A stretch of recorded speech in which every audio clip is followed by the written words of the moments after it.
नमस्कार मित्रों, मैं हूं आपका मित्र उमेश महादोशी। अभिराम वाणी पर आपका हार्दिक स्वागत है। समकालीन लोककथा की विकास यात्रा में योगदान के क्रम में प्रस्तुत है लघुकथाओं की नई श्रृंखला मुहावरों से सज्जित लघुकथाएं। इस श्रृंखला में उन लघुकथाओं को प्रस्तुत किया जा रहा है जिनमें किसी न किसी रूप में एक या अधिक मुहावरों का उपयोग किया गया है। इस कार्यक्रम में प्रत्येक रविवार को एक या दो लघुकथाएं प्रस्तुत की जा रही हैं। नई पीढ़ी की लघुकथाएं कार्यक्रम के स्थान पर मुहावरों से सज्जित लघुकथाएं कार्यक्रम अगली सूचना तक जारी रहेगा। यद्यपि इस श्रृंखला का प्रमुख उद्देश्य लघुकथा साहित्य में कहावतों और मुहावरों के उपयोग को रेखांकित करना एवं प्रोत्साहित करना है, तथापि हमारा प्रयास है कि मुहावरों से सज्जित लघुकथाएं सामान्य लघुकथा की विशिष्टताओं से संपन्न होने के साथ सामान्य पाठक की समझ और पसंद भी बन सकें। तो प्रस्तुत है मुहावरों से सज्जित लघुकथाएं कार्यक्रम की आज की प्रस्तुति। आज की प्रस्तुति में शामिल है एक लघुकथा।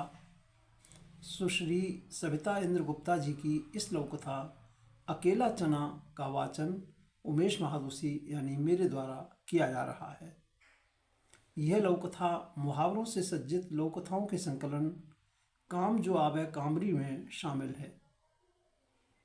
तो प्रस्तुत है सुश्री सविता इंद्र गुप्ता जी की लघुकथा अकेला चना। वृक्ष मित्र स्मारक के खंडहरों के सामने खड़े हुए मैं सदमे में हूँ। किसी को इसकी मरम्मत की फिक्र नहीं। पगली द्वारा अकेले 20,000 पेड़ लगाने की याद में किसी ने उसके मरणोपरांत यह स्मारक बनवाया था। आंखें नम हो उठीं और याद आ गया उससे एक संवाद। पगली आंटी, आज कौन सा पहाड़ तोड़ने जा रही हो? बकवास न कर, पहाड़ तोड़न ना बाय जोड़न जा रही हूँ। मुझे हैरत हुई कि इस अनपढ़ ने कौन सी पाठशाला से सीखा कि पेड़ की जड़ों से पहाड़ की मिट्टी जुड़ी रहती है। हाथ में मग्गा, बाल्टी और खुरपा, फटे पुराने कपड़े, टूटी चप्पल और धूल से अटे बाल उसकी पहचान थी। मुझे उस पर तरस आया। अकेला चना भाड़ फोड़ सकता है क्या? सचमुच पागल है, मेरे मुंह से निकला था।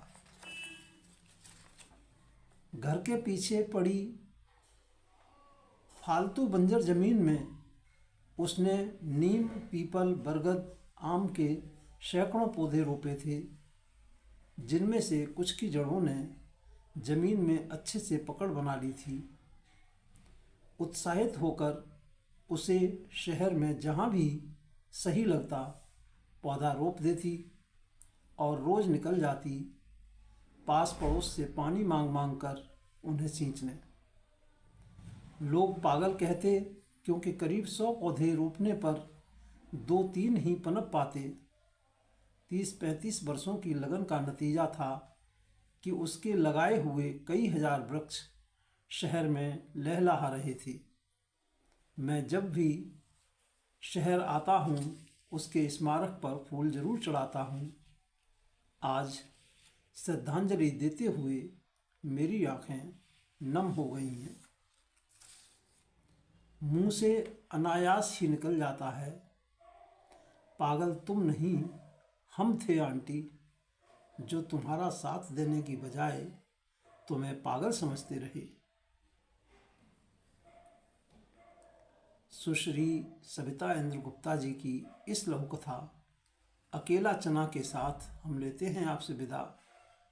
आगामी रविवार को फिर मिलेंगे।